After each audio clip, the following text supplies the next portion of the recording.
ఇద్దరూ దర్బార్ హాల్లోకి ప్రవేశించారు. చిత్తరంజన్ దొరవారి నిలువెత్తు ఆయిల్ పెయింటింగ్ ముందు చేతులు జోడించి నిలబడి చెప్పాడు. నన్ను దీవించడానికి ఇద్దరు తల్లులు మాతృమందిరంలో ప్రవేశించారు అన్నాడు. కొత్తగా ఇతన్ని అక్బర్ను డ్రైవరుగా దొరగారి బంగ్లా పనిలోకి నియమించాను. నా నిర్ణయాలను ఆశీర్వదించి అంగీకరించమని ప్రార్థిస్తున్నాను అన్నాడు. సదాశివం కళ్ళ వెంట కారుతున్న నీళ్లు చూచి అక్బరు అయోమయంగా అయిపోయాడు. మరణించిన తండ్రికి అంత వినయ విధేయతలు చూపుతున్న కొడుకు మీద గౌరవంతో కూడిన భక్తి అతన్ని పరవశుణ్ణి చేసింది. చిత్తరంజన్ దొరవారు సదాశివం దొరవారిని నా వారసుడిని ప్రకటించడం అతడి అభిమతానికి సంబంధించిన విషయం. కానీ నా కుమారుడని భావించడం మాత్రం అతడి ఇష్టానికి మాత్రమే అనువర్తించే అంశం కాదు. ఎవరినైనా పెంచుకొని వారసుడు అనవచ్చు, కానీ ఎవరిని పడితే వాణ్ణి నా కుమారుడు అనడం చెల్లదు. దానికి ఒక సామాజిక నేపథ్యం ఉంటుంది, ఒక తల్లి ఉంటుంది, ఆ తల్లికి తల్లిదండ్రులు ఉంటారు, వాళ్లకు కులం, ఓ మతం ఉండడం సామాన్యం. ఈ నేపథ్యం తెలియకుండా కుమారుడు అనడం కుదరదు. చిత్తరంజన్ దొరవారి జీవితంలో చాలామంది స్త్రీలు ఉన్నారన్న సత్యం నిర్వివాదాంశం. భార్యలు భార్యలున్నారన్న మాట రుజువు లేకపోతే చెల్లదు. నేను దొరవారి నేను దొర భార్యనన్న భాగ్యశాలి లేదు. భార్య లేనిదే పిల్లలెట్లా పుడతారు? తనకు సంబంధం ఉన్న ఏ స్త్రీకైనా పుట్టి ఉండవచ్చు, కానీ ఆమె భార్య కానిదే అతడు చట్ట ప్రకారం కొడుకయ్యే అవకాశం వివాదాంశం.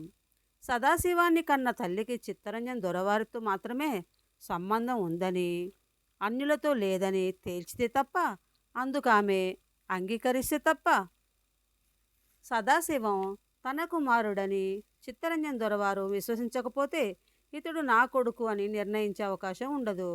భార్య లేని దొరవారికి సదాశివం కొడుకు కావడం విచిత్రమే. ఆ వైచిత్ర్యం దొరవారు అంగీకరించడం మరీ విడ్డూరం. కానీ దొరవారు ఉక్కు పిండం, ఎవరిని దేనిని ఒక్క పట్టాన నమ్మని స్వభావం రాజరికంతోనే వచ్చింది. అటువంటి దొర సదాశివం తన కొడుకు అంటే అలా ప్రకటిస్తే నమ్మవలసిందే. చిత్తరంజన్ దొరవారు 5 ఏళ్ల ప్రాయపు వాణ్ణి చేరదీసి 10 ఏళ్ల వయసు వచ్చేదాకా ప్రేమగా తండ్రిలాగా పెంచి పోషించి భవిష్యత్తును నిర్ణయించి అంత పెద్ద సంపదకు వారసుని చేయడం వెనుక అతడి విశ్వాసం అచంచలంగా ఉండి ఉంటుంది. చిత్తరంజన్ తన తండ్రి అనుకోవడం సదాశివానికి ఆనందమే. తండ్రి కాకపోతే ఇంత ప్రాభవం కలిగి ఉండేది కాదని అతడికి పూర్తి విశ్వాసం. శరణాలయంలో ఎందరో పిల్లలున్నారు, ఎవరినో ఎందుకు చేరదీయలేదు? సదాశివాన్ని ఎందుకు పెంచుకున్నాడు? తండ్రి బ్రతికి ఉంటే తెలిసే విషయం అతడి అనంతరం ఎట్లా తెలుస్తుంది? శరణాలయంలో తనను ఎవరు చేర్చారనే విషయం విశదం చేసుకోవడానికి సదాశివం రిజిస్టర్లు వెతికాడు. తనను దొరవారే చేర్చినట్లుగా ఉంది. ఉదయమే చేర్చిన మగపిల్లవాడని, అప్పుడే పుట్టిన పురుటు గుడ్డని రికార్డు చెబుతుంది. దొరవారి బంగళాలో పుట్టి ఉంటే ఇంట్లో ఉంచుకోక శరణాలయంలో ఎందుకు చేర్చినట్లు? దొరవారి బంగళాలో సాయంత్రం ఎందరో స్త్రీలు వస్తారు. గానా బజానా అయ్యాక ఎవరు ఉండరు, తెల్లవారాక ఒక్కరు దొరకరు. సదాశివం పుట్టేనాటికి ఈ సంగీత నృత్య కార్యక్రమాలు బంద్ అయ్యాయి. అందువల్ల తన తల్లి ఎవరో అంతుపట్టడం లేదు. పదవీ విరమణ చేసిన న్యాయమూర్తి చిత్తరంజన్ దొరవారికి బాల్యమిత్రుడు, అత్యంత విశ్వాసపాత్రుడు. అందుకే అతన్ని అజమాయిషీ సంఘం అధ్యక్షుడిగా చేశాడు చిత్తరంజన్ దొరవారు. అతనికి ఇప్పుడు 90 ఏళ్ళు. చిత్తరంజన్ దొరవారు బ్రతికి ఉంటే అంతే వయసు. ఒకరోజు న్యాయమూర్తి ఇంటికి పోయి కుశల ప్రశ్నలు, కులాసా కబుర్లు, మెచ్చుకోలు మాటలు, ఇచ్చకాల కబుర్లు అయ్యాక నా తల్లి ఎవరు అని సూటిగా ప్రశ్నించాడు సదాశివం. చాలాసేపు నిశ్శబ్దంగా ఉన్న న్యాయమూర్తి చెప్పాడు, మేం చిన్ననాటి మిత్రులమే, ఆత్మీయులమే. న్యాయ విషయాలలో, ఆర్థిక విషయాలలో నా సలహా సంప్రదింపులు ఉండేవి. కానీ అతడి స్త్రీల పరిచయాలు, లైంగిక ఆంతర్యం మరొకరికి తెలియదు. అందువల్ల మీ అమ్మ ఎవరో నేను చెప్పలేను. మీ నాన్నకు పెళ్లి భార్య కాకపోయినా నిన్ను కన్నతల్లి అతడి సహచరి అన్నది సత్యం. మళ్ళీ చెప్పాడు, అంతేకాదు, నువ్వే చిత్తరంజన్ కొడుకువు, వారసుడువు. దాన్ని అతడే ప్రకటించాడు. దానికి తిరుగులేదు. తన కొడుకు కాకపోతే ఎవరికో ఇంత ఆస్తికి వారసుణ్ణి చేయడు. నా మిత్రుడు చాలా జాగ్రత్త ఉన్న మనిషి. దొరవారు నాకు తండ్రి కావడం నా గౌరవమే. కానీ 9 నెలలు మోసి కని పెంచిన తల్లిని నేను తెలుసుకోకపోతే, నేను తెలుసుకోలేకపోతే అది మాతృద్రోహం కాదా? మీరే చెప్పండి. ఆమె ఉందో, నిన్ను కని చనిపోయిందో, ఉన్నా లేకున్నా ఆమె ఎవరో తెలియాలి కదా.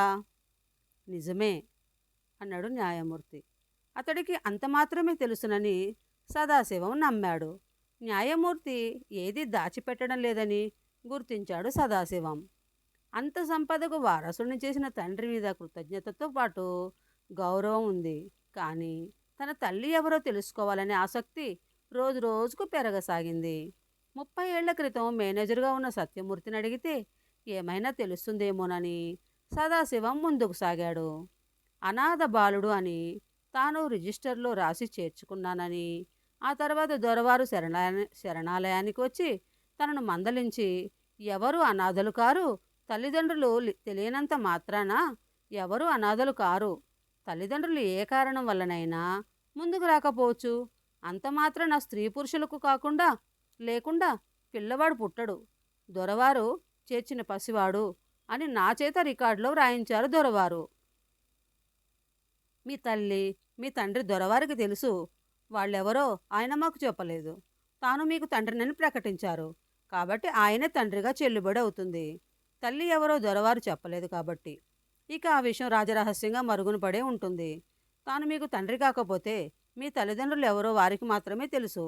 వారు చెప్పలేదు కాబట్టి ఇంకెవరికి తెలియదు అన్నాడు సత్యమూర్తి. తనకు చిత్తరంజన్ దొరవారు తండ్రి అన్న విషయంలో ఎట్టి సందేహం లేదు. కానీ తల్లి విషయం అస్పష్టంగా ఉంచడం వెనుక ఏ రహస్యం దాగి ఉందో అర్థం కావడం లేదు. సదాశివం సత్యమూర్తికి వేడుకోలు చెప్పి మాతృమందిరం దగ్గరకు వచ్చాడు. ఇక్కడ ఒక చిన్న విరామం తీసుకుందాం అండి. మిగతా కథ నేను ఇప్పుడు చదివి వినిపిస్తే నచ్చితే లైక్ చేయండి, షేర్ చేయండి, నా ఛానల్ సబ్స్క్రైబ్ చేసుకోండి ఫ్రెండ్స్. బాయ్. కరుణ సిరిమణి.